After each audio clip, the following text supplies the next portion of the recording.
What's up, all my movie loving maniacs? This your boy Bankful B, and I'm gonna tell you why 2005 was one of, if not the most important year for Terrance Howard. But before I get into that, I just want to apologize in advance. At the time when I'm recording this video, I am currently coming down with a cold, so if I sound any different than I usually do, that's why, and I apologize, and also the reason why I might be a little low maintenance doing this little video right here. Hey, I'm a spring baby. I do not like cold weather, and when I walked out of my house to go to work the day before I'm making this video, that cold weather hit my body like a train, and now my nose is all stuffed up. But enough of me rambling. Let's get into Terrance Howard real quick. Now, this is coming from me going back and rewatch Get Rich or Die Trying for its 20th anniversary, which I totally forgot Terrance Howard was in, and then just knowing he was in this, and then going back and rewatching all the other movies that he was in 20 years ago got me thinking, oh yeah, I do remember like Terrance Howard, he was really starting to come up there as an actor because of Hustle and Flow, but then before and after that, he had Crash, and then he had and then came next was Hustle and Flow, and then Four Brothers, and now Get Rich or Die Trying.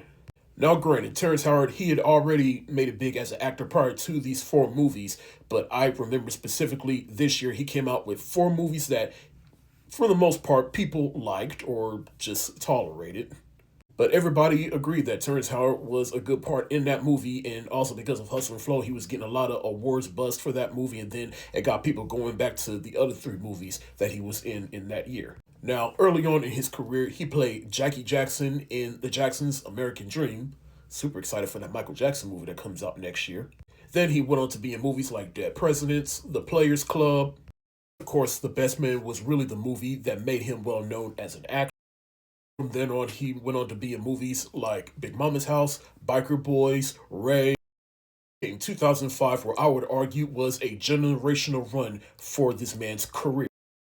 To be fair, there were two other movies that came out in 2005, but let's be real, those were all like straight to video stuff. You may notice Crash is not listed in 2005. Well, technically that movie had a premiere in 2004, but didn't get a wide release until 2005. So that's why I included Crash in the year 2005 for Terrance Howard. Two other movies that came out in 2005 called The Salon, which I guess from what I'm looking at was a straight to video movie, some bargain bin shit that you can find at Walmart. But regardless, I'm pretty sure it was fun. Watch it on YouTube, apparently, if you're curious to watch it. Was also in some straight-to-video movie called Animal with Ving Rhames. Again, I have not heard of this, and I'm sure it is good. Like I said, let's be real. These were the four movies that came out in 2005 that were big for Terrance Howard.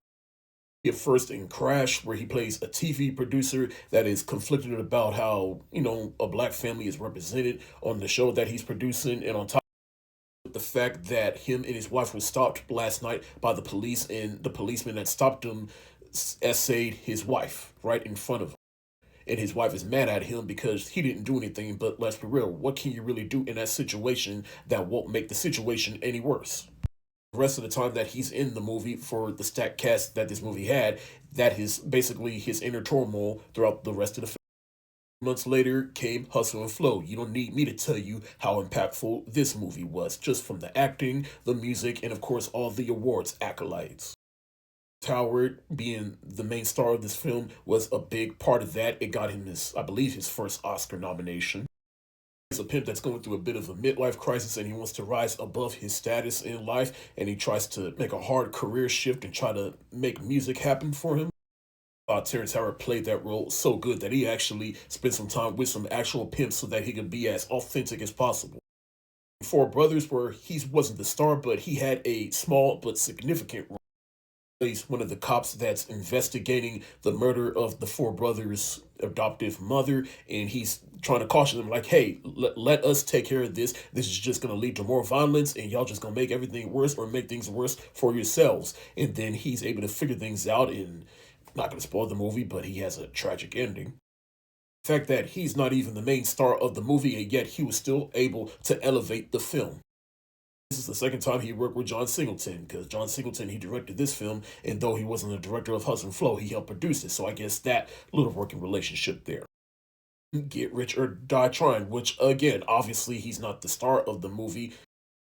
But for a movie where he's not the main star, but he is a secondary character, and hey, say what you will about this movie, both positive and negative, he was not the weak point in this movie. In fact, through his acting, again, he was able to elevate this film a little.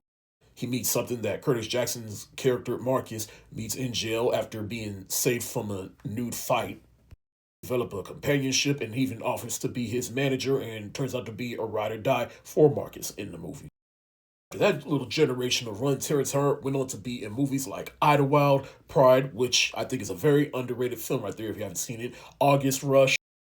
He went on to play Rhodey in the first Iron Man. After that, he was in movies like Fighting, The Princess and the Frog, Red Tails, The Butler, for the sequel to The Best Man titled The Best Man, a series on Peacock called The Best Man Final Chapter. Of course, he played one of the main roles in Empire, which was real big when it first came out, and though the show started to dip in quality a little bit, he was a big part of that show. Howard has had an amazing career, and even though he's been in the industry for a long time, to me, 2005 was the most important year for Terrance Howard because it is the year where he came out with 4 movies that catapulted him to the status where he is now as an actor. That's just my 2 cents. Do you agree? Do you disagree? And what is your favorite Terrance Howard film? Let me know what you think in the comments section below. This your boy Bankful B of the Lassiter Factor. Stay safe, wash your hands, peace.